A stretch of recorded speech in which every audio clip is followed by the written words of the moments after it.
प्रदेश के मुख्यमंत्री शिवराज सिंह चौहान दिल्ली में कई केंद्रीय मंत्रियों सहित प्रधानमंत्री नरेंद्र मोदी से मुलाकात कर निजी विमान से इंदौर पहुंचे। यहां मीडिया से चर्चा करते हुए उन्होंने कहा कि सीएनजी प्लांट का लोकार्पण करने के लिए प्रधानमंत्री नरेंद्र मोदी को आमंत्रण दिया है। बेतवा नदी के प्रोजेक्ट से बुंदेलखंड की जनता की तकदीर बदल जाएगी। मध्य प्रदेश के कई विषयों पर चर्चा हुई।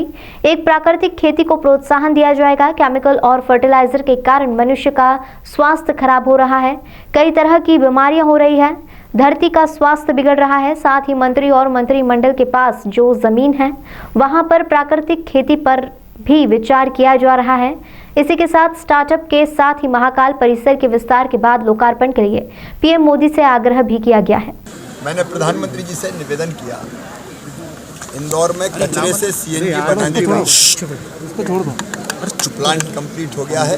चुप तो रहे यार, ये अपने आप में संदीप आईडी मुंह पे आ रहा तेरा।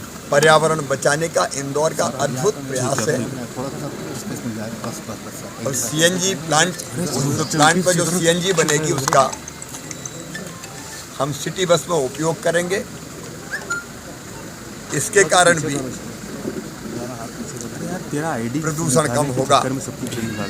मैंने आग्रह किया कि वो वर्चुअली इसका लोकार्पण करें। माननीय प्रधानमंत्री जी को मैंने कैन और बेतवा नदी जोड़ने के प्रोजेक्ट को स्वीकृति दी है, जिसमें लगभग 44,000 करोड़ रुपया खर्चा होंगे। और मध्य प्रदेश और उत्तर प्रदेश के बुंदेलखंड की जनता की, बुंदेलखंड की तस्वीर और जनता की तकदीर बदल जाएगी। मैंने ये भी आग्रह किया कि वो भूमि पूजन करें।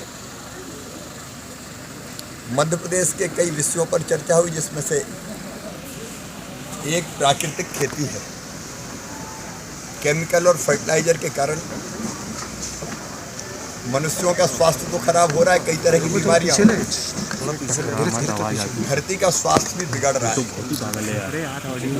जैसा गंगा जी के लिए तय किया गया है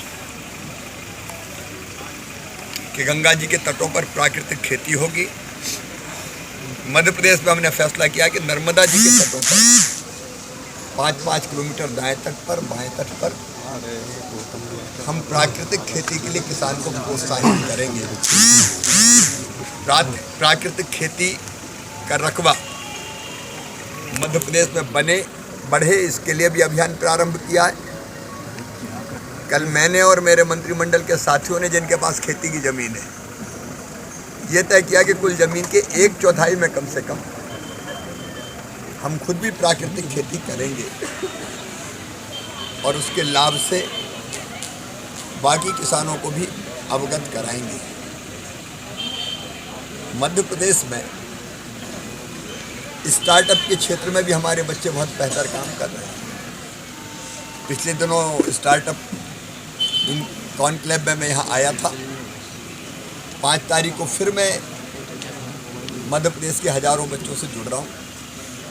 स्टार्टअप के बारे में भी माननीय प्रधानमंत्री जी के साथ चर्चा की। एक मेरे दिमाग में ये भाव है कि हर शहर की अपनी विशेषता होती है और कम से कम एक दिन शहर के जन्मदिन के रूप में, शहर के दिन के रूप में, न केवल शहर बल्कि गांव के जन्मदिन या दिन के रूप में मनाया जाना चाहिए। मैंने अपने गांव जैत का जन्मदिन मनाने का फैसला किया है नर्मदा जयंती के दिन। वैसे ही हर शहर का एक दिन, हर गांव का एक दिन हो और उस दिन उस शहर में पैदा हुए या गांव में पैदा हुए जितने भी लोग हैं, दुनिया में हो, देश में हो, एक दिन आए और अपने शहर की प्रगति और विकास के बारे में चिंता करके शासकीय योजनाओं के साथ तो आगे बढ़ाएं, लेकिन शहरवासी क्या कर सकते हैं अपने शहर के लिए, उसके बारे में भी बातचीत करें। एक और हमने संकल्प लिया है, अगले सत्र से एक मेडिकल कॉलेज में हिंदी में पढ़ाई होगी, मेडिकल की, एक इंजीनियरिंग कॉलेज में हिंदी में पढ़ाई होगी। निज भाषा की उन्नति है सब उन्नति को मूल, उसके बारे में भी मैंने जानकारी की। प्रधानमंत्री जी ने प्रसन्नता व्यक्त की। ऐसे अलग अलग प्रोजेक्ट्स के बारे में, प्रदेश के योजनाओं के बारे में कई विषय पर प्रधानमंत्री से चर्चा।